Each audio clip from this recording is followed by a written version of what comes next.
Welcome to Tigrai Television. I'm Marin Iman. I'll be reading the news for you today. Stay tuned. A member of Tigray State Council and high-level member of the opposition party, the National Congress for Great Tigray, or Baitona, has been detained by Ethiopian authorities in Addis Ababa. Kebron Berha was taken from his residence to Kaliti Penitentiary in the outskirts of the capital and is yet to be brought before the court of law, nor has his family members been informed as to why he has been taken into custody. Kebron had recently published a book revolving around the war on Tigray. Kebron had been detained in Afar for more than 3 months following the Ethiopian government's declaration of state of emergency in October of last year, when thousands of Tigrayans were confirmed to have been ethnically profiled and held in internment camps across the country.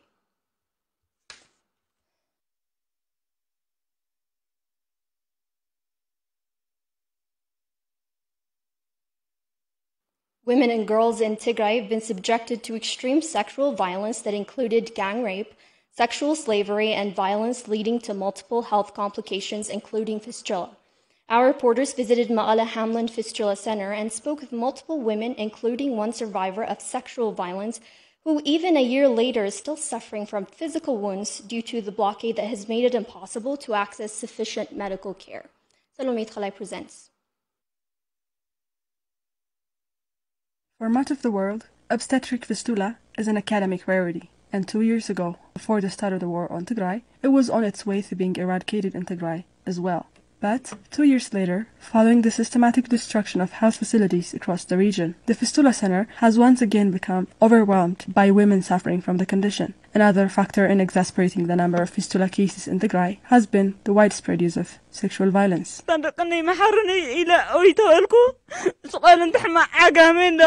begged them to leave me be, and they responded by saying, "Shut up, you agama." They raped me after I had just given birth. It was 2 Eritrean soldiers. They took turns raping me. 3 days later, I realized I couldn't control my urine. I only had 1 child, and they killed him. Another patient we met at the center says that because medical facilities in her village were destroyed, she had to give birth in her house. Her labor lasted 5 whole days, after which she was no longer able to control her urine. I was home during labor. It lasted for 5 days. I couldn't go to a hospital. I gave birth at home. I couldn't control my legs. They would just lean to one side. I couldn't control my bowel movement after that. Even after a year of the traumatic incident that left these women incontinent, both are yet to heal, as medical treatment remains out of reach. I'm in a terrible situation.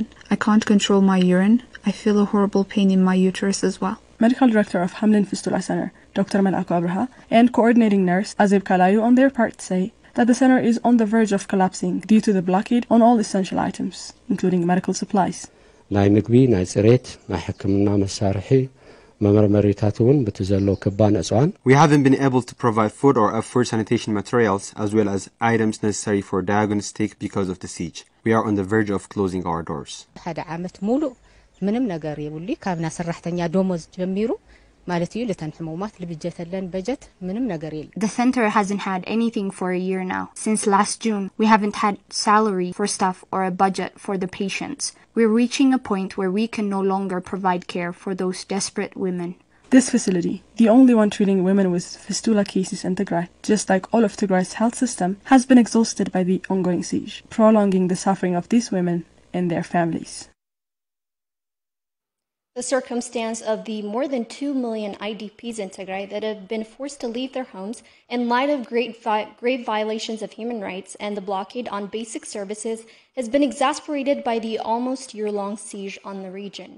Our reporter Winta Kidana met with Abdullah Ali, a 75-year-old IDP displaced from Maikadra. He says he was separated from his wife and his 8 children while trying to get his other son medical treatment after he was shot and wounded by forces from the Amhara region. Now, more than a year and a half later, his son has passed away. Like the all IDPs, Abdullah is starving and has no access to medical treatment. And equally painful is that he has not been able to reach out to his family for over a year now. Abdullah Ali is 75 years old and sheltered in an IDP camp in Ma'ala. He says he left his home in Maikadra when Fano, a paramilitary group from Amhara region, started to commit atrocities in the area. Fano just started killing people randomly. There was no reason behind their actions. They were just shooting at Tigranis. My son was shot on his knees, and so I had to take him to the hospital. That's how I became separated from the rest of my family. My wife and my 8 other children ran away to Sudan, while my son and I went to Adwa for medical treatment. After their arrival in Adwa, Abdullah said he and his son had to stay in Adwa hospital for 3 months, but later his son was referred to Maqala. I stayed at Adwa hospital for 3 months, but we had nothing to eat. Residents used to give us food. Then they referred my son to Eider hospital here in Mekelle. My son was diabetic in addition to his wound. He passed away 6 months later on June 29 of last year. After his loss, Abdullah went to a shelter in Libanus College, a temporary IDP camp in Maqala, and was later transferred to Sawakari IDP camp. Abdullah suffers to diabetics, a condition for which he has not been able to get medical treatment. I have been diabetic for almost 30 years now. I used to have medical follow-ups and take medication. I used to have regular diet suitable for my condition, like red tape, sorghum, and milk. I have been here for 7 months now, and I am yet to see a doctor, but what really likely to kill me is the lack of food. Abdullah says the hunger often forces him to consume foods that are not suitable for people with his condition, and over time, this has deteriorated his health to a degree where he is no longer able to leave his bed. Medication is not always available, but I get medicine now and then. But there is never food. With my health condition, it's not like I can eat whatever I can manage to find. If I eat bread or anything made of wheat, my whole body swells up. I eat that salad with injera and it's made me weak and bedridden. Abdullah says being unable to communicate with his family members has been as painful as his conditions. It has been over a year now since he's spoken to his children and family and asks us to pass along this message to them. I heard that people go to border areas to make phone calls, but I cannot do that. I don't have the money for transportation. I'm sure my children are worried about me.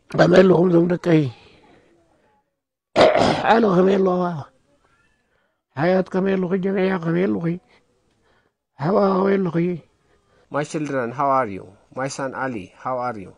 My daughters Hayat, Jamia, Hawa, how are you? I'm fine, though I sometimes get ill. I miss you. I cannot meet you due to the blockade because the roads are blocked. Away from his family and with no one to offer help, Abdullah is living in a plastic room at the camp, one that is on the verge of collapsing due to the ongoing siege. Rain is a big problem now. The tent is flooded with water coming in through the walls and the roof. We sit in the middle when it rains. I cannot even start to explain the cold here. We are all suffering since the start of the winter. The aid organizations are just delivering pots and cups, but what we really need are blankets. The ethnic cleansing campaign in western Tigray has devastated families, left more than 1 million displaced and homeless. While the siege is working to ensure that they cannot access medical treatment or food aid, the question now is when and if the world will act to protect the millions on the brink. The horrific violence committed against Tigrayans by Ethiopian forces and their allies from Eritrea has left hundreds of thousands dead, millions displaced, and many scared. Our reporters traveled to Adyargudi in central Tigray and spoke with a family that lost their home and their loved ones when the Eritrean forces invaded their village in November of 2020. Taron Tigray reports. Ta'ban Nuru, 76, was a resident of Adyargudi, a small vicinity in Imbasaneti in central Tigray. Eritrean forces were the first to enter the village, she says, spreading chaos and fear wherever they went. On November 23 of 2020, the Eritreans started to attack civilians in Adyargudi, forcing residents to leave their homes to hide in the wilderness. Her only living son, Mas'ud, grabbed her from her home, took her to a hiding place, and left to collect his cattle. This would be the last time Ta'ba would see her son.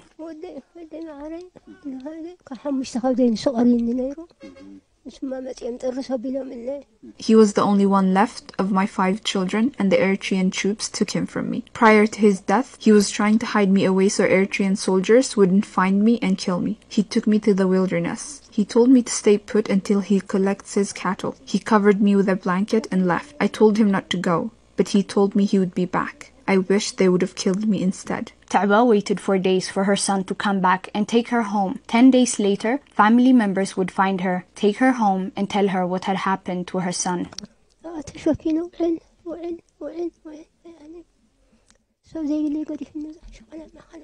I waited for a whole day there, but he didn't come back. At dusk, I went out of my hideout and started asking people who were passing by if they saw my son. They all told me they didn't see him. I spent the night there. In the morning, I asked a man if he knew where my son was. He told me he might have gone to another area. I told myself that he wouldn't leave without me and kept asking. They all kept telling me they didn't see him. I waited for 10 days there. He never made it back. My daughter-in-law and the neighbors found me and took me home. They told me that my son had been killed. Amina Adam, Ta'ba's daughter-in-law, says her and her husband were separated while trying to escape Eritrean soldiers. Amina searched for her husband for 9 days before she finally found his dead body besides that of slaughtered animals.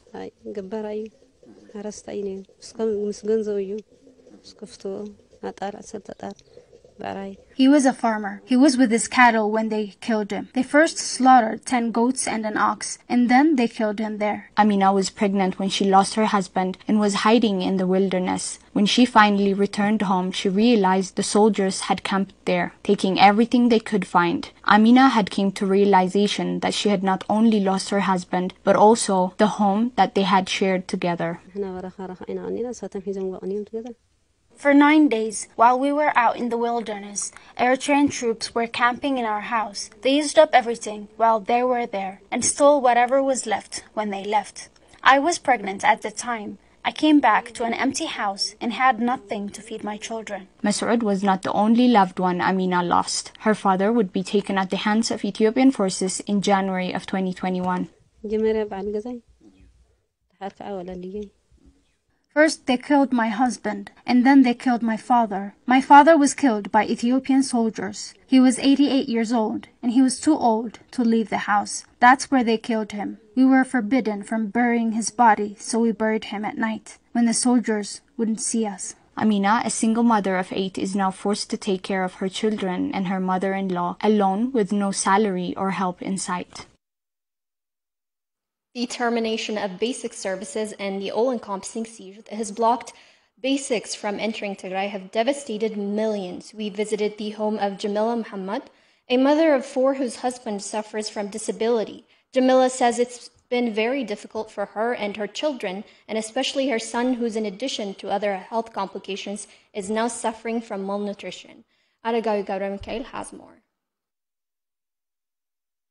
Jamila Muhammad is the mother of 4 children, living here in Makali. She was a full-time mother caring for her children before the start of the war on Tigray. For a year now, her husband, who suffers from disability and other health conditions, have found it nearly impossible to support their children. She says her family is going hungry every day. One of her children, Abdu Jamal, is now suffering from malnutrition. And Jamila tells she is unable to find him medical care.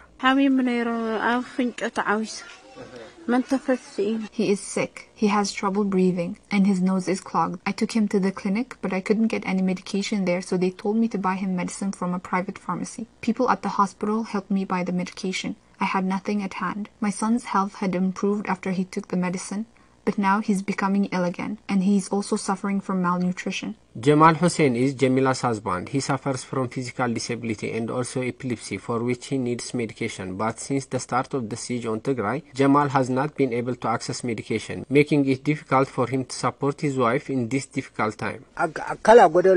In addition to my physical disability, I am also suffering from epilepsy, and I have to take medication every night. The doctors advised me to take my medication after a meal and to drink a lot of water, but I have nothing to eat, so I just take my medication. I take on an empty stomach and hope for God's mercy. Jamila says her children's suffering causes her a lot of pain. She says going to the hospital to find that there was nothing doctors could do to help her children and become exhausting. What's most difficult is the case of my children. They're okay when they have something to eat, but if they're hungry, they become difficult and I become stressed. The story of Jamila and her family is the story of millions of families across Tigray that are suffering due to the lack of access to vital services, medication and food aid, a basic right, weaponized by the Ethiopian government. And with that, we're going to wrap up our news for the hour. I'm Mary from Ala Tigray. Thank you for tuning in.